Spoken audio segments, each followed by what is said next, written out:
Acts chapter 3, beginning in verse 5, or 6, we've talked about it. And now we want to look more again at the miracle itself. I don't think, and I know I don't know everything there is to know about it, but as I have reflected on the times in the Gospels and in Acts, uh, I'm trying to figure out: is there a formula? I mean, or is there okay, this is what you always do to get the miracle you want? I'm not seeing it. I sometimes hear people say, "Well, you didn't get what you asked for because you didn't have enough faith." How much faith does it take? Well, that's a legitimate question. And anyway, I think it's legitimate because that's my question. How much faith does it take? Uh, well, I'm not, this is just my thought.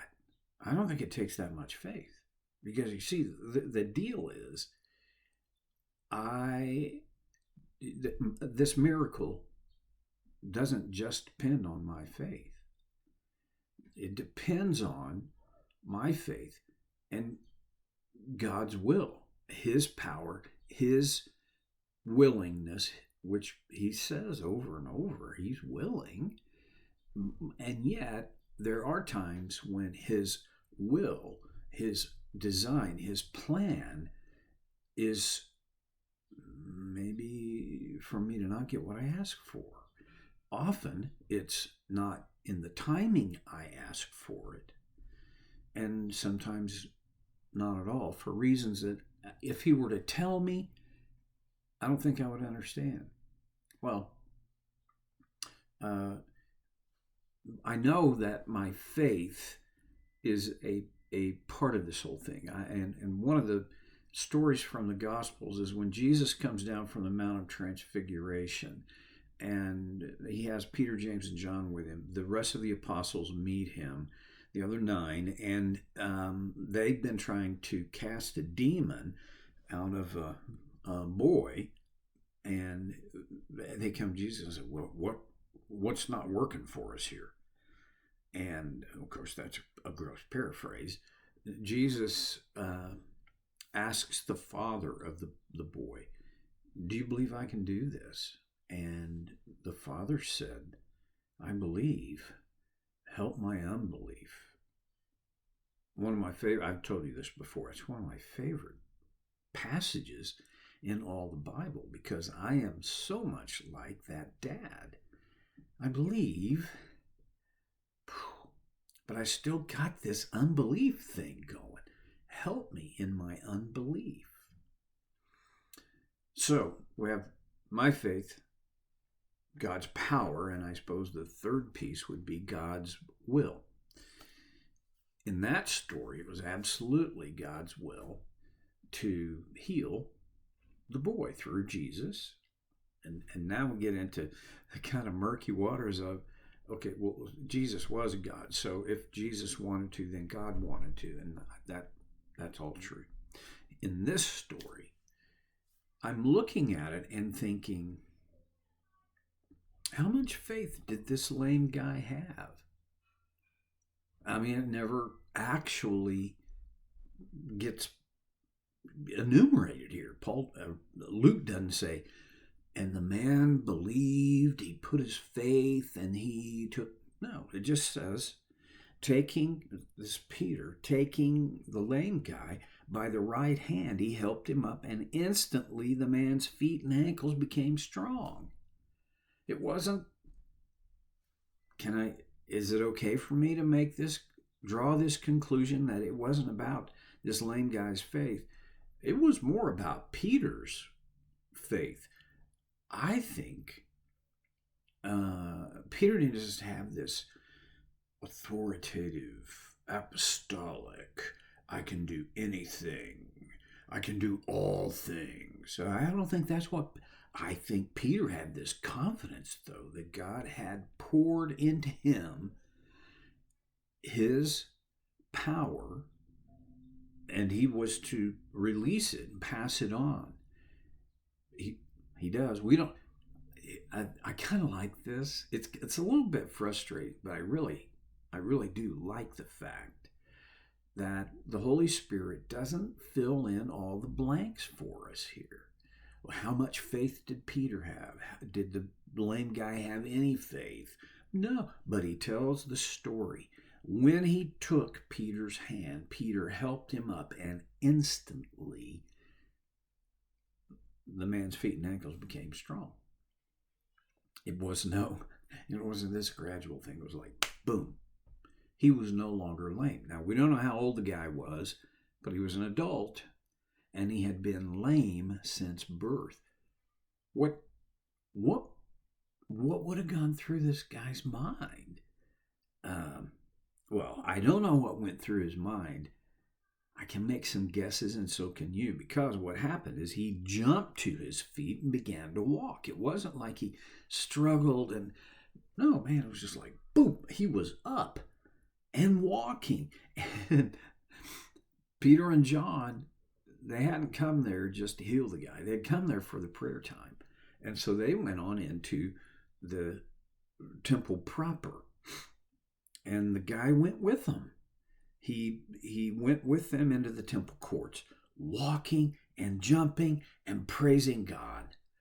I remember in youth ministry, we had this course where it was about this story, and the course went walking and leaping and praising God. And kids loved it. I kind of loved it too.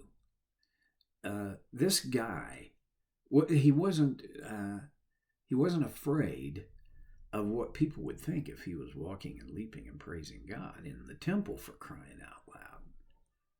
Didn't enter his mind, I don't think. I think that he was overwhelmed by the fact that he had been healed. Did he even know that God had healed him? Or was he thinking that was Peter? Interesting question for which I do not have an answer yet. What I do know is he went walking and leaping and praising God. Can you imagine if you had never, ever been able to support your weight with your feet and ankles, and instantly you could? What would you? I'd be running and jumping and praising God.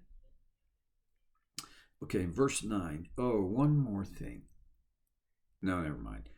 Verse 9. When all the people saw him walking and praising God, they recognized him as the same man who used to sit begging at the temple gate called Beautiful, and they were filled with wonder and amazement at what had happened to him.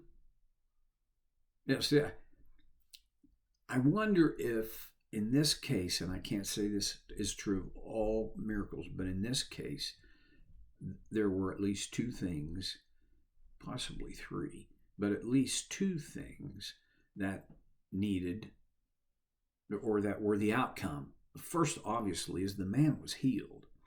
Secondly is people saw it, and it captured their attention and awe. I can't say that that's always the reason God does a miracle, but I'm looking at this and thinking, well, yeah, how could you not? I mean, however many times you'd been into the temple, you probably, if you always went through the same way, through the Beautiful Gate, you'd seen this guy. Potentially, you'd seen him there for years. And you knew he was not just faking it. He really was fully and completely disabled. So when you saw him walking and leaping and praising God, of course you would have been filled with amazement.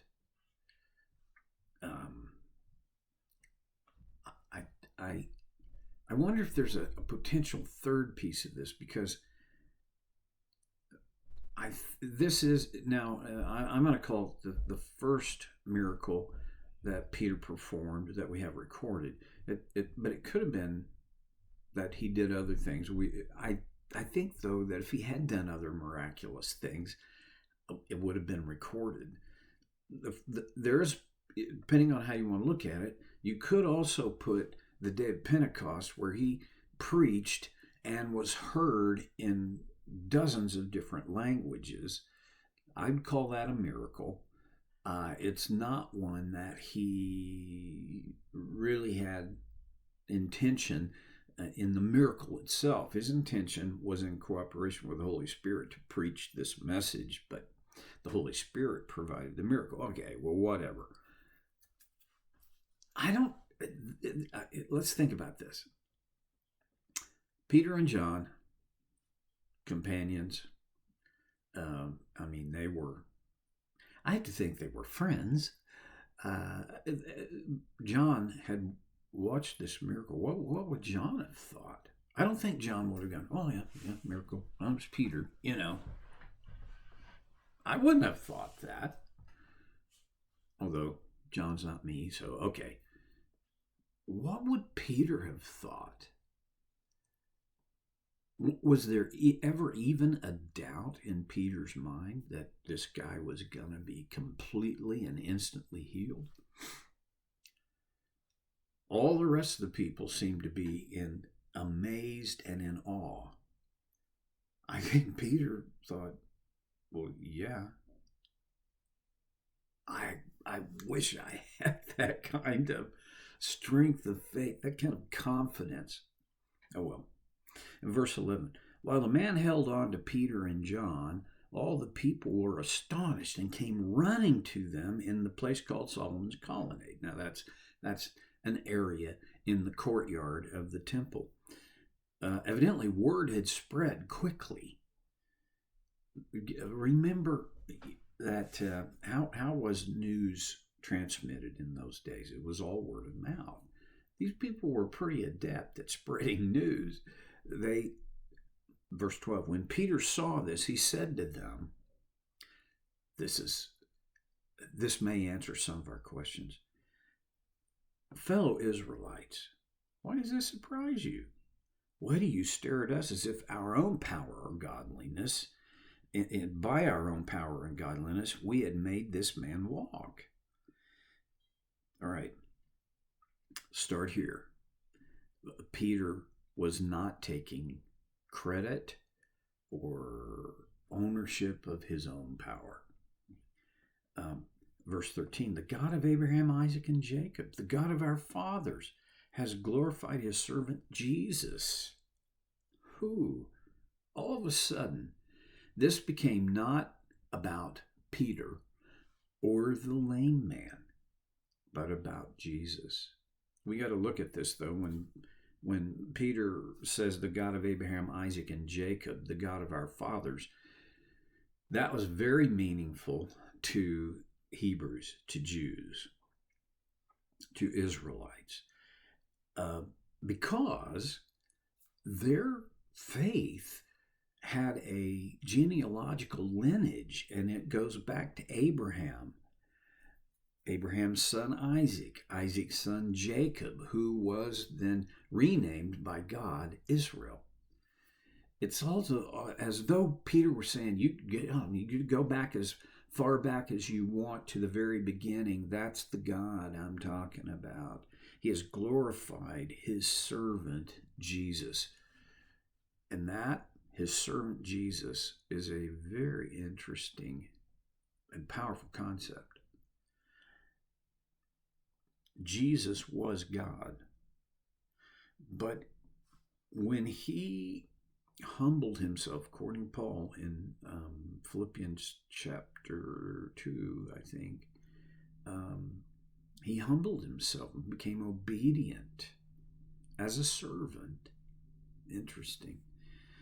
Because you can think of Jesus in a lot of different ways, but one of the ways you've got to think about Jesus is that he was a servant. A servant of whom? Of God. And others benefited, but it was all about serving God. Okay, time's up. Gonna shut it down, and I'll see you next time on Soul Care with Stevie Boy.